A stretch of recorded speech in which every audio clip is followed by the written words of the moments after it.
ایک نکتے کی بات عرض کرتا چلوں کہ شیطان انسان کو دو طرح سے ورغلاتا ہے. شیطان انسان کو دو طرح سے ورغلاتا ہے، ایک شہوات کے ذریعے سے اور دوسرا شبہات کے ذریعے سے.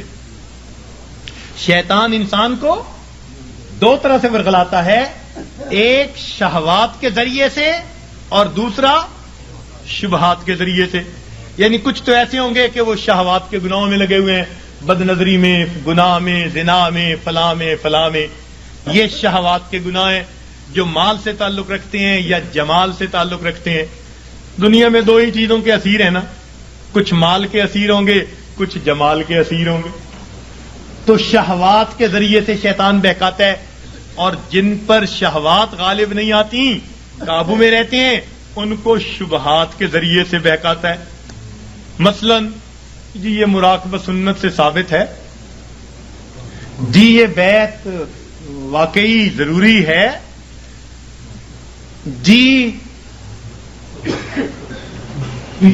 یہ پیری مریدی اس وقت بھی تھی. اس قسم کی باتیں شبہات والی ذہن میں ڈالے گا. اور یہ شک ایسی بری بلا ہے کہ یہ انسان کے اعمال کی بنیاد کو ہلا کے رکھ دیتی ہے. اس لیے قرآن پاک میں ابتدا سے ہی کہہ دیا ذالک الکتاب لا ریب فیہ ھدی للمتقین. ھدی للمتقین بعد میں کہا، پہلے کیا کہا؟ کیونکہ شک کے ساتھ پڑھو گے تو پھر ہدایت نہیں ملے گی.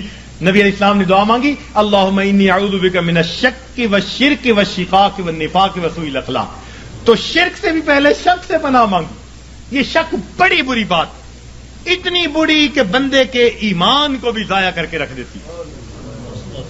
تو دین اسلام کی باتوں میں شک، جی یہ مولویوں کی بنی ہوئی باتیں ہیں جی، یہ آپس میں بناتے رہتے ہیں جی، کرتے رہتے ہیں جی، یہ بھی کون سا ضروری ہے جی.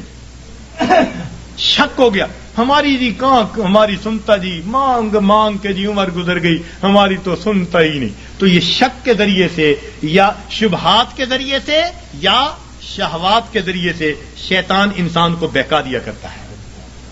تو انسان پر مصیبتیں اللہ تعالیٰ بھیجتے ہیں، کبھی گناہوں کی وجہ سے تاکہ یہ باز آ جائے، اور کبھی اس کو اپنے قریب لانے کے لیے. اور اس کا ایک ہی حل ہے کہ ہم اپنے گناہوں کو چھوڑ کر اپنے پروردگار کی طرف قدم آگے بڑھائیں.